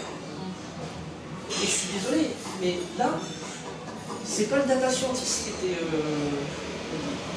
c'est la machine qui a fait toute seule, qui a créé de la valeur. Alors au début, oui, data scientist, moi j'avais 2 data miners. Ils ont apporté un peu de valeur. Oui, on peut regarder d'un côté ou de l'autre. Je pense qu'il y aura encore un fraudeur plus intelligent qui va déjouer ces algorithmes. Moi j'ai confiance en ça. Parce que les fraudeurs... Ah oui, mais le problème c'est, pendant combien de temps ça va être un fraudeur humain qui va détecter une nouvelle fraude? Quand est-ce qu'on va passer à un robot détecteur de nouveaux moyens de frauder? Quand un homme assez intelligent va l'inventer. Moi, honnêtement, quand je vois l'évolution, je reste sceptique. En tout cas, donc, pour revenir à l'humain, il y a des avancées formidables en termes de science. Mais d'un autre côté, je pense qu'il va falloir faire gaffe. Parce que, si vous avez lu Orwell et Big Brother, moi je trouve qu'on s'en rapproche le plus en plus. C'était ma double inquiétude, parce que traiter un très gros volume de données très rapidement, en fait, c'est-à-dire que effectivement, ça dépasse l'homme, il peut traiter que 3-4 informations à la seconde. L'ordinateur, il en fait combien? On est aux états octets à la minute. Donc voilà quoi. Et on est qu'au début. Voilà. On est qu'au début. Donc effectivement, la puissance, l'homme est pas dépassé. C'est la machine. Donc ce que certains disent, bon, la machine est là uniquement pour rapporter l'aide et la puissance nécessaire que n'a pas l'humain. Mais c'est génial. J'attends tous les laboratoires pharmaceutiques doivent se regrouper pour mettre en commun toutes nos études sur les signaux électroencélographiques pour pouvoir mieux combattre la maladie d'Alzheimer. Bon, donc, le big data, c'est formidable, ça va permettre de faire des choses formidables. Mais il faut imaginer aussi le côté obscur de la force. Exactement. Et tout pouvoir appelle un contre-pouvoir, il ne faut pas oublier. Mais oui, effectivement, on peut poser des questions. Adolf Hitler a vu ça. Des fois, je me pose vraiment la question. Ah oui, c'est clair. Et ça, après, c'est tout le problème de la confidentialité, de la sécurité. Alors, ça, c'est le point dont je n'ai pas parlé ici, mais c'est la résultante de ça, c'est, il y a deux choses. La résultante de ça, c'est l'éthique. Ouais. C'est l'éthique. Et la deuxième chose, c'est bon, c'est effectivement sécurité, confidentialité. Bah, attends. Ce qu'on appelle le la fameuse blague de merde, j'ai perdu un fichier, bah, le téléphone à la naissance. Bon, mais non, mais c'est vrai, si tu veux, il y a quand même, on a quand même des doutes en termes moi j'ai été épaté, fraudé pour une banque du Père du flic, je peux le comprendre. Si je pouvais, je le ferais. Enfin, sans me faire prendre. Mais par contre, ce qui est important, c'est que les systèmes hospitaliers voient des fraudes, c'est-à-dire des gens qui s'insèrent dans le système pour tuer. C'est-à-dire que pour modifier des caractéristiques du dossier médical qui font que si le gars passe sur le billard, compte tenu des caractéristiques de son dossier, les doses qui vont lui être injectées d'anesthésiant au produit vont le tuer. Et donc il y a des gens qui s'insèrent dans les systèmes médicaux pour tuer. C'est autre chose que pour détourner, pour prendre de l'argent sur le compte de ma banque. Donc je pense que là, les enjeux de sécurité, j'en parlais pas, mais voilà, c'est le deuxième point. Qui s'insère, c'est pour faire un peu alors là, concept. on va rentrer dans la philosophie. On va rentrer dans la philosophie de l'être humain. On va laisser parler. Ouais. Allez-y. Oui, donc je m'interroge sur la motivation de ces personnes-là. Est-ce que c'est juste pour faire un proof of concept et s'en servir plus tard pour faire autre chose, demander de rançon à l'autre? Est-ce que c'est du bagage sur un dossier qui va faire ça? Non, c'est pas. Parce que je comprends la motivation de quelqu'un qui détourne, je sais pas, un distributeur de billets, il faut que ça lui donne des billets comme ça gratuitement. Et c'est comme les gamins qui jetaient des pierres sur le TGV, le haut d'un pont. Ça y est, je dis pas ça. Mais c'est pas le même effort technique. Ouais, mais bon, mais ça existe. Ça existe, c'est le problème. Le plus danger vient de l'homme ou de la machine? Mais c'est la même chose. Moi, ce que je disais, c'est que c'est la même chose. La machine, c'est l'homme qui l'a fabriquée. Donc le danger, c'est l'homme quand même. Il y a l'impulsion initiale, je suis d'accord. C'est juste un problème de concentration des pouvoirs. Quand Tom il avait juste son petit poignard, il n'allait pas bien loin. Ouais. Maintenant, s'il a la capacité derrière d'influencer toute la bourse mondiale, c'est le cas parce que les échanges vont tellement vite, il suffit effectivement qu'il a la mécanique s'emballe pour ruiner des pays entiers. Mais c'est. Donc voilà, il suffit que la personne qui est conçue. C'est des techniques utilisées c'est des techniques actuelles utilisées de guerre que aux États-Unis. C'est juste l'impact et le pouvoir que l'on concentre dans les mains de quelques personnes. Si Google, les inondations sont contaminées, il y a pas Ça, c'est une question de positionnement. donc c'est quel est en tant qu'individu maintenant, quel est le niveau de confiance qu'on peut avoir aussi dans certaines concentrations de pouvoir. Dans la question. Parce qu'avant, elles étaient physiques, on voyait les armées, maintenant elles sont virtuelles. Voir ce qui s'est passé avec. C'était la Lettonie. Oui, la Lettonie. C'est la Russie qui est à l'origine de la blocage du pays. Ah, mais c'est un moyen de. C'est un autre moyen de faire la guerre. Clausewitz dirait que c'est. Les Chinois, La guerre chinoise, il y a des militaires satellites. chinois, ils utilisent ça. Mais il ne faut pas se les Américains, Chinois, Israéliens, ils sont tous dans le. Les terroristes islamistes aussi. Il y a, disons, des spécialistes de guerre et de stratégie militaire sont persuadés que maintenant, toute attaque conventionnelle va être précédée d'une attaque informatique, ne serait-ce que pour déstabiliser, mettre la pagaille, désorganiser et avoir plus de puissance. Je vous renvoie au livre blanc de la Défense nationale qui parle justement de l'aspect sécurité informatique. C'est pas grave, j'ai acheté des nouveaux. C'est chinois. Oui, justement. Les Françaises achètent des nouveaux. C'est bon, on a déjà fait ça.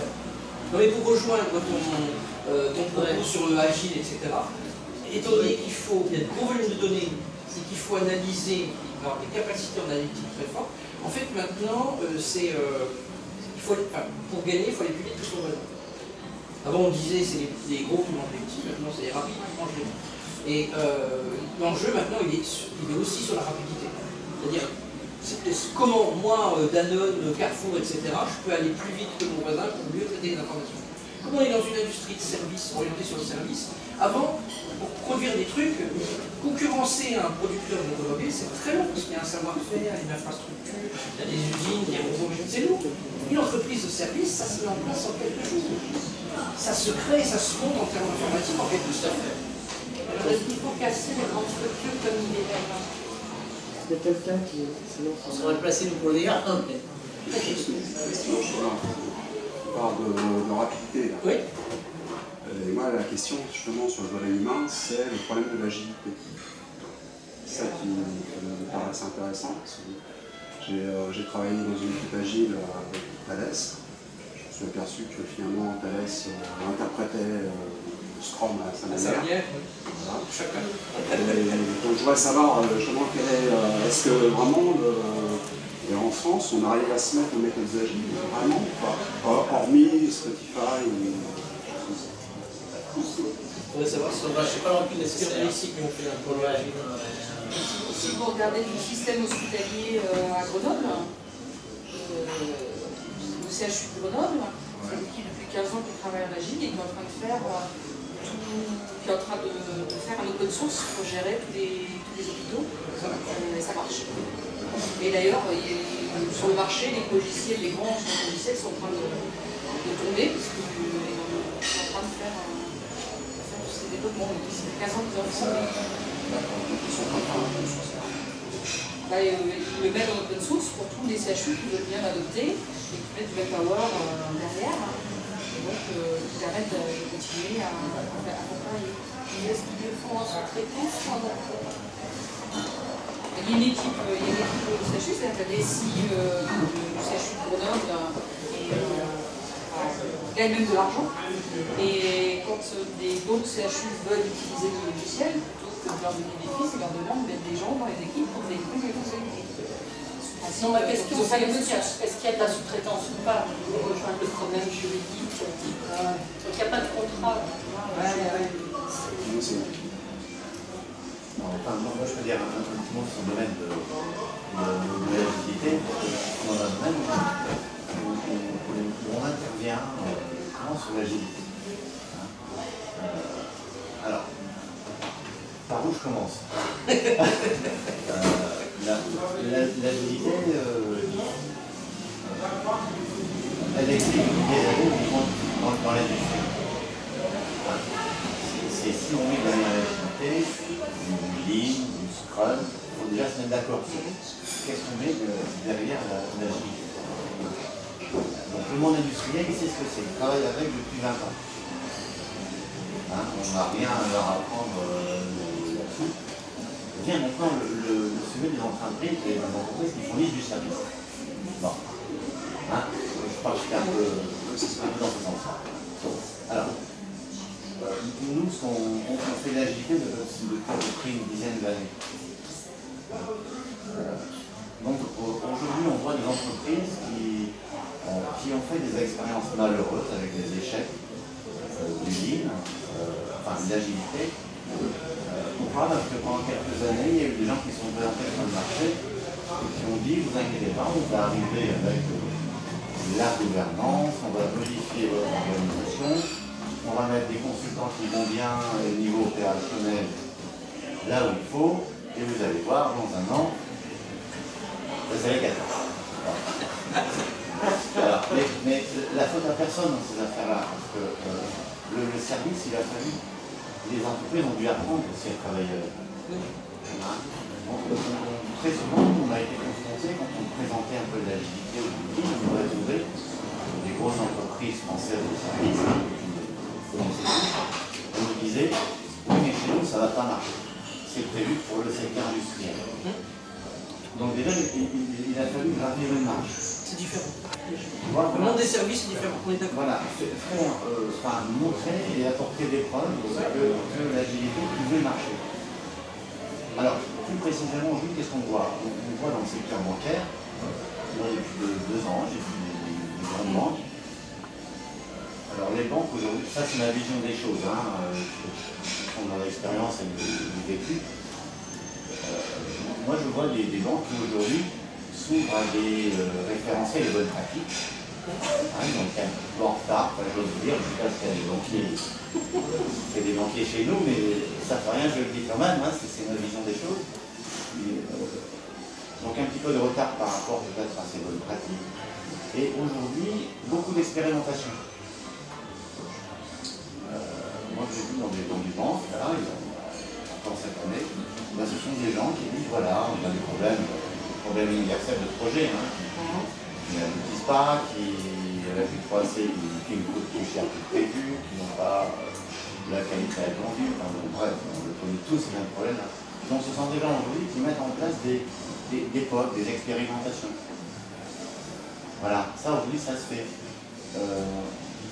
Donc ça c'est déjà important, ça n'existait pas encore, cette démarche-là il y a 5 ans, il y a encore 5 ans c'était plutôt je fais confiance à une entreprise spécialisée en agilité, je lui fais confiance et on se donne rendez-vous dans 6 mois, dans 1 an, comme je le disais tout à l'heure. Bon. Ça ne marchait pas parce que les objectifs de chacun n'étaient pas compris, chacun comprenait un petit peu ce que c'était l'agilité. Mais aujourd'hui c'est ça, aujourd'hui il y a de vraies expérimentations. Moi j'ai eu des gens qui m'ont dit, mais voilà, on veut implanter de l'agilité, j'ai une vingtaine de départements en France, je veux monter une organisation agile, avec du lean.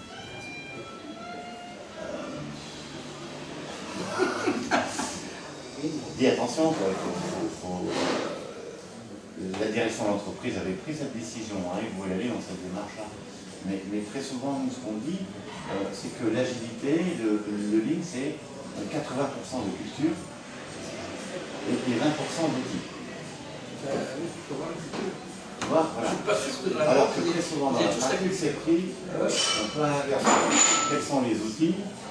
On va les mettre en place et ça va rouler. Donc je crois qu'il y a eu cette phase-là où les entreprises viennent de souffrir de ça. Puis la découverte. Je vais faire un peu de référence avec la bulle de l'Internet.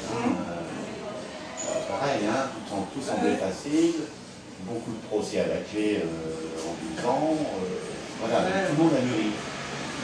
Donc aujourd'hui, les entreprises, grosses entreprises ont mûri.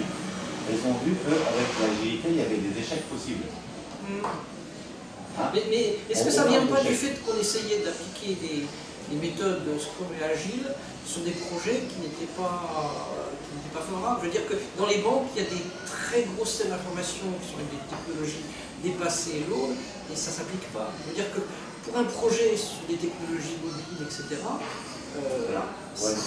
Agile et Scrum, ça marche. On n'est pas sur un gros machin fait en plaque base. Alors, tout n'est pas éligible. Généralement, quand on part dans un projet dit agile, on ne connaît pas encore son contour fonctionnel. Parce que justement, c'est ce qui a été dit tout à l'heure, ce qui devient invariant, c'est la fonctionnalité. Ça veut dire que dans un prix, à un moment donné, dans la mesure, ça va coûter le même prix.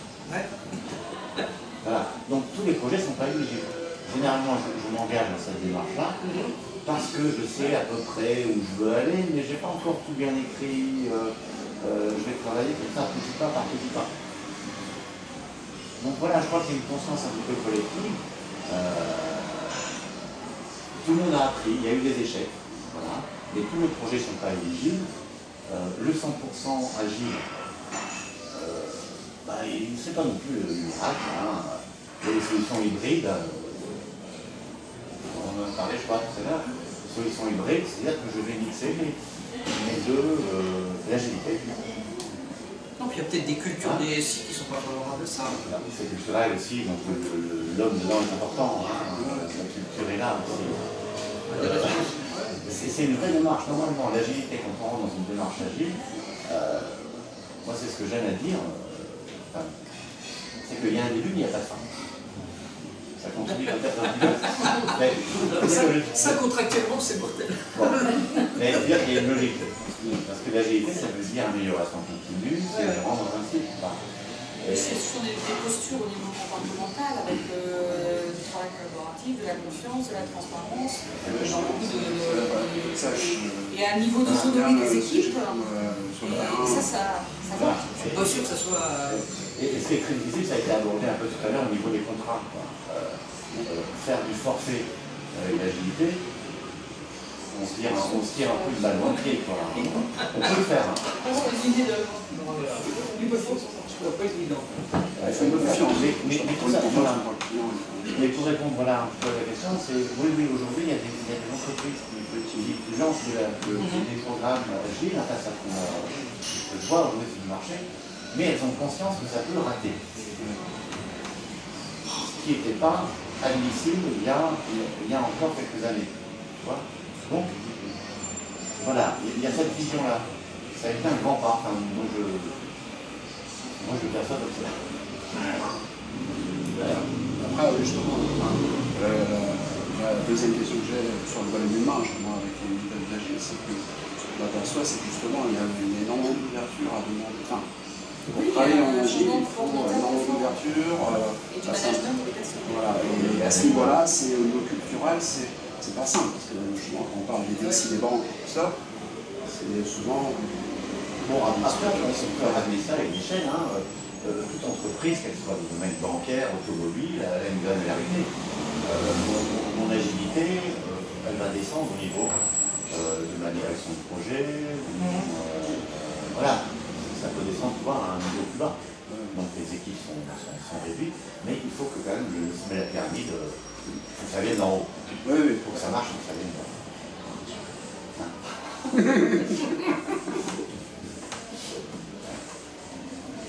Oui, j'ai une question concernant la chronologie que vous avez parlé de temps tout à l'heure, l'année 2000, grosso modo, jusqu'à l'explosion des référentiels, etc. Vous avez cité les CE. Est-ce que vous pensez, pour aller dans le de la question, vous pensez que.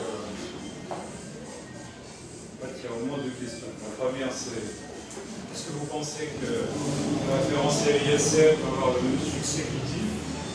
Considéré qu'utile à la deuxième partie de la question, c'est est-ce que vous avez aujourd'hui des retours d'expérience sur l'utilisation d'ISM en France, en tous les cas? En France, a priori, il semblerait que ce soit le pays où ça marche le plus. Le SCL. Pourquoi, je ne sais pas, mais alors, attention, ça marche très fort. Parce que maintenant, il y a deux modèles. Il y a le SNSCL, il y a le SNSP. Vous allez en Amérique du Sud, ça marche très très fort, parce qu'il y a les gouvernements qui subventionnent derrière. Ça c'est très clair. La Colombie, le Brésil, enfin tout ça y va. Ça pousse, mais c'est beaucoup plus le modèle SP. Parce que c'est service provider, et effectivement, sur là, ils livrent, surtout dans l'Inde, c'est un web Laurent. Et en Europe, ce qu'on retrouve, et en Inde et en Corée du Sud, c'est beaucoup plus le modèle ESN-CL. Ceux qui achètent. Voilà, c'est un peu ça qu'on voit. Ceci étant dit, le modèle en France, oui, il fonctionne à fond. Il n'y a pas une prise par rapport à tous les pays, mais ça marche dans les très grosses entreprises, dans les grosses structures. Pour l'instant, je n'ai pas vu, il faudrait que, c'est vrai que je n'ai pas vu dans une moyenne entreprise, ce modèle-là est utilisé. Si on faisait une comparaison par exemple avec l'outil, est-ce que vous pensez qu'on est sur le même type de courbe croissance je pense que oui, sur une croissance en tous les cas, bon, les gens que j'en connaissent, je n'ai pas les statistiques officielles, mais ça démarre bien. Oui. La France est vue des États-Unis du Carnegie Mellon, c'est quand même un régime de ça, comme l'un des pays phares en Europe. Alors même si c'est pas. C'est un modèle quand même plus lourd qu'utile. C'est pas, il faut le rendre, mais une fois qu'on a compris la mécanique, et c'est vrai que lorsqu'on travaille avec les recommandations, par exemple, moi j'ai testé et j'ai mis en place sur la réversibilité des contrats, c'est vrai que vraiment ça aide. Alors il faut partir d'un tout petit contrat, d'une petite réversibilité, bon, c'est un peu surdimensionné, mais c'est pas grave. Parce que l'objectif, c'est d'apprendre avec le modèle.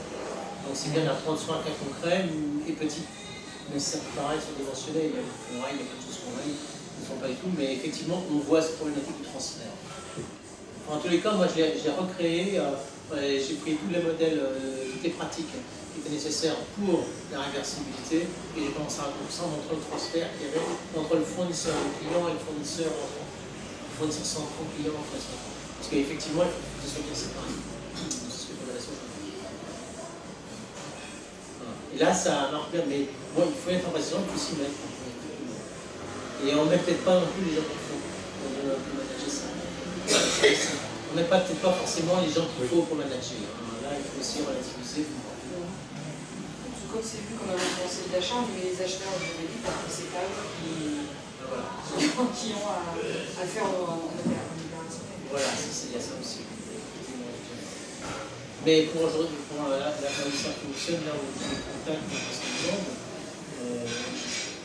dessus, je vois qu'il y a des gens, il y a Carrefour, il y a Michelin, c'est vraiment les grosses structures. Sanofi, BNP, ça te gêne ce matin? Voilà, donc ce sont vraiment les grosses structures. Je n'ai pas encore vu ça dans les milliers d'entreprises. Donc on pourrait penser que finalement ça va rester concentré autour de certains noyaux durs d'économie comme ça, les grands groupes. Non, ça peut redescendre après, je pense que ça va venir. Mais c'est tout à fait normal que ce soit les grands groupes qui soient capables en premier, je pense. Je pense qu'il y a une logique. Parce que c'est pas un modèle facile et tout, et puis il faut prendre le temps qu'il y ait des gens qui digèrent un peu tout ça, qui apprennent, qui après puissent être les porte-paroles.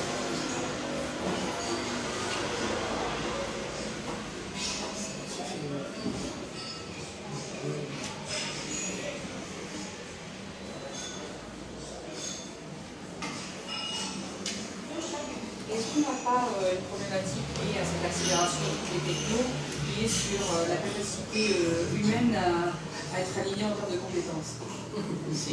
Parce que on a bien fini de voir l'avancée de la nôtre qui arrive, on a une techno qu'on a une autre, et on a des mots qu'on a plus on demande à une personne d'avoir déjà 5 ans d'expérience dans un sujet qui est juste sortir, et on est dans une... On est un peu en train de suivre et puis piloter. Il y a deux choses qui sont importantes là-dedans, c'est qu'effectivement, c'est la productivité qui est maintenant, c'est-à-dire qu'aujourd'hui, on assiste à, comme on disait, une telle montée des technologies, il y a une telle vitesse à laquelle on fait véritablement des économies, et effectivement, on fait beaucoup plus avec beaucoup moins.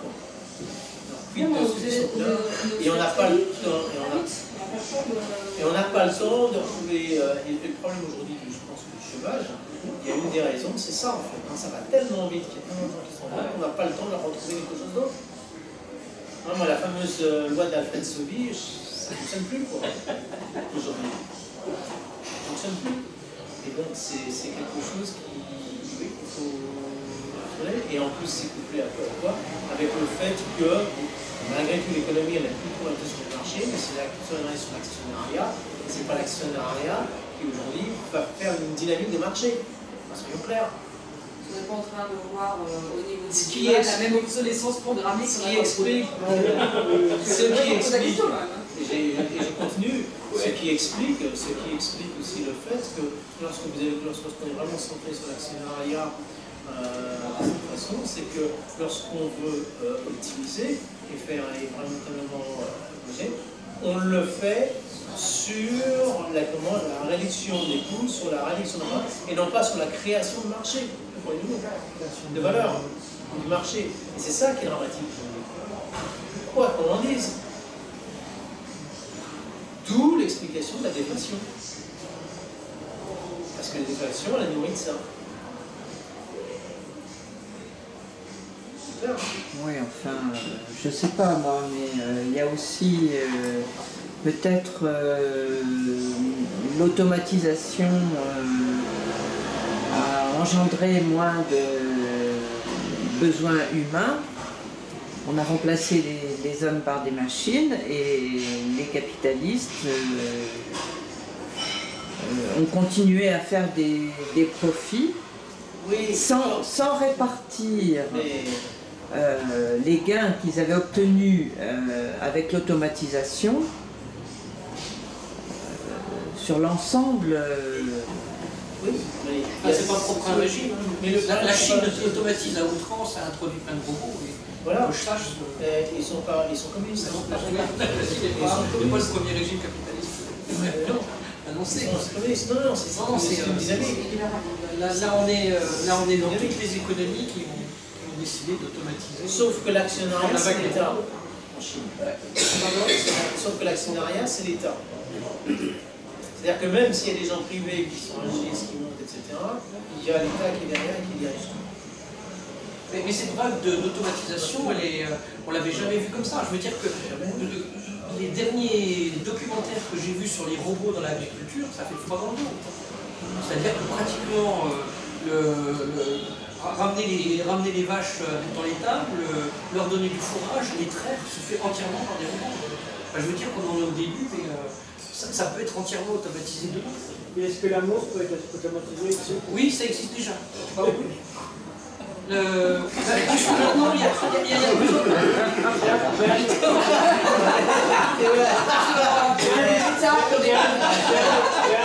Le sexe. Ah, oui, effectivement, on est d'accord. C'est pas la même chose. On est d'accord. Mais peut-être que l'amour entre deux machines, des Apple, IBM, HP, ça va être dramatique là. Non, j'avais juste une question, parce que là, ça pose un sujet qui me fait un cœur, c'est le problème de l'information. Ah. Et je pense que c'est parce que, moi, ce que j'ai entendu pour l'instant entre les médias, c'est qu'en effet, les informaticiens sont bons à mettre à la coulée, j'ai bien compris, et donc on va en chercher à l'étranger parce qu'on n'en trouve plus en France. C'est ce que j'ai entendu. Donc, la réaction, c'est on va en chercher à l'étranger, mais ils sont moins chers. C'est pas parce qu'on n'en trouve plus en France. Je ne suis pas d'accord avec ce discours-là, parce que finalement, le problème, c'est quand même un problème de formation. Que ce soit des jeunes ou que ce soit des moins jeunes. Et la question, c'est est-ce qu'il y a cette prise de conscience qu'à un moment donné, il va falloir quand même penser à la formation des gens, plus qu'à se mettre au chômage. Je ne sais pas si le problème de la formation va se poser de la même façon demain, parce que maintenant, avec les MOOCs et avec les formations qui sont en ligne, je veux dire que quand j'ai des développeurs en clientèle à droite et à gauche, quand j'ai des développeurs ou des utilisateurs qui ont un problème, ils prennent une table Google, etc., ils vont sur développer.com, etc. Et comment mettre en place un mécanisme de charge de capture sur une base d'oracle, tac, tac, tac, on tape, et puis on a la réponse. Et on va sur YouTube, on a les démos, il y a des tutoriels, etc. Enfin, les tutoriels, les démos, les informations en ligne se multiplient. Donc le problème, ça va être plutôt de comment on va organiser la formation. Parce que les ressources de formation existent. Il faut de la formation pour être agile. Je crois qu'il y a quelque chose en parallèle avec la formation. Ce qui va être dit, oui, bien évidemment, il y a une réalité. On va en chercher à l'étranger. Je crois que c'est surtout pour le coût. Bah oui, c'est le coût. Oui, c'est souvent. Il me semble que c'est d'abord le coût. Le développeur indien, c'est quand même vachement l'argument prioritaire. Mais on y revient. Mais quand on voit aussi le fer qui chute. C'est une histoire très très courte. Je vous la raconterai, mais en tant qu'adieu. Et voilà, non, mais on y revient. Mais lié à la formation, il y a quand même aujourd'hui une notion. Alors, on en parlait tout à l'heure, il y a des référentiels, des bonnes pratiques. Les entreprises aujourd'hui sont gourmandes de certification. Aujourd'hui, on court sous les formations, on commence par les foundation certifications, et puis on pourrait aller jusqu'à un niveau très très haut. Donc ça, aujourd'hui, c'est très présent, et je crois que ça, il me semble que ça s'accentue. On voit l'arrivée, on parle du business analyst. Je crois que depuis moins d'un an, il y a la certification foundation business analyst BDA. J'en sors là. On voit un peu de quoi il va retourner. Ça existe de moins d'un an, depuis moins d'un an en France. Tout à fait. Bon, mais on n'est pas encore très près. Enfin, il me semble qu'en France, on n'est pas encore prêt pour le métier et le rôle du BA. Mais je crois que voilà, aujourd'hui, il y a quand même un gros besoin de certification et de reconnaissance, et les entreprises ont besoin d'être rassurées. Donc je crois quand même qu'il y a une prise de conscience. Aujourd'hui sur le marché, on a du mal à trouver des gens qui sont formés, qui ont des certifications, parce que ceux qui sont formés et ceux qui ont des certifications trouvent du travail. Voilà, je travaille dans un domaine qui n'est pas si trivial que ça. Mais aujourd'hui, le besoin est là. Il y a des entreprises qui font leur propre formation. On voit effectivement que le marché ne répond pas. Mais c'est vrai qu'il y a plusieurs facettes dans ces formations. Moi, je serais plus parce qu'il y a certaines entreprises qui forment par elles-mêmes, qui ont le strict nécessaire par rapport à leurs besoins, parce qu'elles ne veulent pas avoir besoin de se débarrasser du personnel, elles ne veulent pas les revoir sur le marché en train de les concurrencer. Et ça, c'est un phénomène assez nouveau. On peut voir exactement ce qui s'est passé aux États-Unis, où là c'était encore pire, c'était plusieurs grosses entreprises, on trouvait Apple, il y avait Tweet, il y avait Disney, qui s'échangeaient les CV. Donc les gens envoyaient les CV, s'échangeaient les CV. Tiens voilà, j'en ai deux qui arrivent là, pour assurer que tout le monde fait le boulot, etc. Ils s'arrangeaient pour éviter que les gens puissent trouver du boulot. Et ça donne lieu à une rétraction. Oui, c'est vrai. Voilà, il y a ce genre de choses-là aussi qui existent. Mais tu ne voyais pas, forcément. Ah non, ça ne se voyait pas du tout. Non, mais ils ont pris conscience. Pourquoi? Parce qu'il y a une étude qui a été menée et qui a estimé que lorsqu'on perdait une personne, en fait, ça coûtait 6 fois plus cher que ce que l'on pensait. Donc il y a alors, je sais pas pourquoi, ils ont pu multiplier par 6, et donc maintenant, plus personne ne bouge. Donc c'est vraiment extrêmement pervers, et c'est très facile, il suffit de bloquer exactement toutes les formations, de donner des formations internes, des petits bouts de formation. Le jour où la personne n'est plus là, elle ne voit rien sur le marché, donc elle ne prend pas de concurrence. Et ça, c'est une mécanique qui existe. Et le surcoût dont tu parles là, c'est parce que tu perds des personnes dont on se débarrasse. Je ne sais pas comment ils ont calculé leur algorithme, j'ai vu ça très rapidement. Est-ce qu'elle crée de la concurrence, c'est ça? Non, oui, parce qu'en fait, l'investissement, on le perd, mais en plus, il peut être réutilisé par la concurrence. Voilà. Donc, ça fait. Voilà. Donc en fait, derrière le problème de la formation, il y a celui de qu'est-ce qu'on fait faire aux gens. Voilà. Parce que c'est. Tout à fait. Tout à fait. Parce qu'on voit toujours que l'herbe est plus verte à côté, et en fait, on n'utilise pas les gens à bon escient. On s'en débarrasse, on s'aperçoit que finalement, ça nous vient en demande. Et après, on cherche à les former, on change constamment de fusil d'épaule parce que c'est plus facile de quitter une technologie que d'apprendre à la maîtriser. Et puis, voilà, en fait, c'est qu'est-ce qu'on fait faire aux gens. Tout à fait. Et quand on va chercher des Argentins ou des Indiens, c'est sûr, ils sont moins chers, mais derrière, c'est qu'est-ce qu'on veut leur faire faire. Et qu'est-ce qu'ils savent faire ou pas faire? Les apprennent. Nous, on a travaillé avec des Indiens au début sur un système cyber. Donc c'est vrai que les 2 premières années, les projets n'étaient pas terribles. Mais maintenant, ils sont hyper bons. C'est-à-dire qu'ils se sont formés. Et puis maintenant, ils sont très bons. C'est lié dans ce domaine, ça fait 20 ans qu'ils travaillent. Quand Lille, ils ont 3 ans d'expérience sur certains sujets, c'est pareil. De toute façon, on a le même problème partout. Il suffit qu'on déplace à sous-traitant. Maintenant, on la déplace en Roumanie, on la déplace ailleurs. Ben, c'est pareil. Les premières années, il y a 20 Roumains qui se forment à un nouveau système, un nouvel applicatif Salesforce. Et puis, première année, ils ne sont pas terribles. Mais au bout de 2 ou 3 ans, c'est bien très bon. Mais là, il commence à devenir cher. Et bien après, on sous-traite d'ailleurs. C'est pour ça d'ailleurs qu'on n'arrête pas. On a fait du nearshoring, après le shoring, on est allé au Maroc, et puis avant on va au Vietnam et en Inde, maintenant on va en Roumanie. Maintenant en plus, on va faire le plus marché parce que ça va être Sur la lune, hein. Pardon? Sur la lune. On sous-traite, mais est-ce qu'on maîtrise le besoin? La question est toujours là, c'est qu'on sous-traite, mais pour faire quoi? Aujourd'hui, il y a une majorité de projets qui n'aboutissent pas. Est-ce qu'on n'a pas la même problématique en système d'information qu'on a eu dans l'industrie? Quand je travaille dans l'industrie, au début on faisait du développement, puis après on a fait du développement, on a fait de la conception en système par ordinateur, etc. Et l'objectif est de conserver une personne dans une activité un peu plus intelligente qui est plutôt que le compte de la ligne, et de concevoir et d'avoir les idées. Et du coup, on a beaucoup besoin de sous-traitants de le faire parce que c'est géré automatiquement. Par contre, on passait le temps à essayer de comprendre comment on devait faire le système et pour qui, pourquoi, et donc à faire plus du business analysis mais avec de la génération automatique. Donc, est-ce qu'on fait des petits QI en fait? Puisqu'il y en a qui ne pas. Du coup, on a effectivement plus les mêmes profils. On n'a plus les mêmes profils. Effectivement, la différence entre la France et l'Allemagne, c'est qu'ils ont conservé beaucoup de choses dans la production industrielle. Et nous, on a conservé beaucoup de savoir. Dans un avion, ce qui est un peu plus en termes d'emploi, c'est de faire la carlingue plutôt que de faire le système intelligent. Il y en a un. La carlingue, il y en a pareil.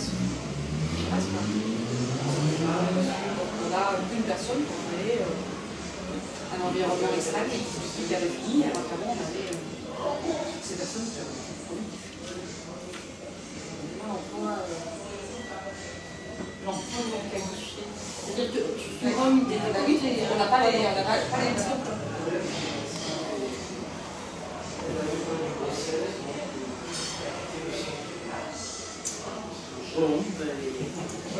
La révolution qui peut être intéressante, c'est les arts.